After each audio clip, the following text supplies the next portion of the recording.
आपने कभी सुना है 14 लोक? ये कोई कहानी नहीं बल्कि एक गहरा आध्यात्मिक रहस्य है। हमारे ब्रह्मांड में कुल 14 लोक माने गए हैं, 7 ऊपर और 7 नीचे। ऊपर के 7 लोक, इन लोकों में आत्मा ऊंचाई की ओर बढ़ती है, ज्ञान, शांति और मोक्ष की दिशा में। भूलोक, ये वो लोक है जहां हम सभी मनुष्य रहते हैं। इसे मृत्यु लोक भी कहा जाता है क्योंकि यहाँ जन्म और मृत्यु का चक्र चलता रहता है। भूवर लोक, ये लोक भूलोक और स्वर्ग लोक के बीच स्थित है। ये ऊर्जा रूपों का क्षेत्र है जो भौतिक और दिव्य लोकों को जोड़ता है। स्वर्ग लोक, देवताओं का लोक, जहां इंद्र और अन्य देवता निवास करते हैं। अच्छे कर्म करने वालों को मृत्यु के बाद इसी लोक में स्थान मिलता है, जहां सुख, संपत्ति और आनंद की अनुभूति होती है।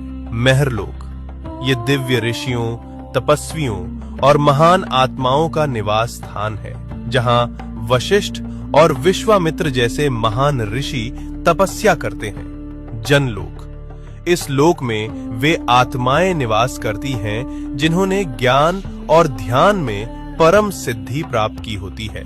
यहाँ के वासी ब्रह्मा जी की लीलाओं में लीन रहते हैं। तपलोक, अत्यंत शक्तिशाली तपस्वियों का स्थान, जो शरीर से परे केवल चेतना में स्थित होते हैं। ब्रह्मलोक, यह अंतिम लक्ष्य है, जहाँ केवल सत्य है, मोक्ष है और ईश्वर का साक्षात्कार होता है। इन ऊर्ध्व लोकों में आत्मा का जाना मतलब है धीरे धीरे शुद्ध और जागरूक होना। अब बात करते हैं नीचे के 7 लोकों की।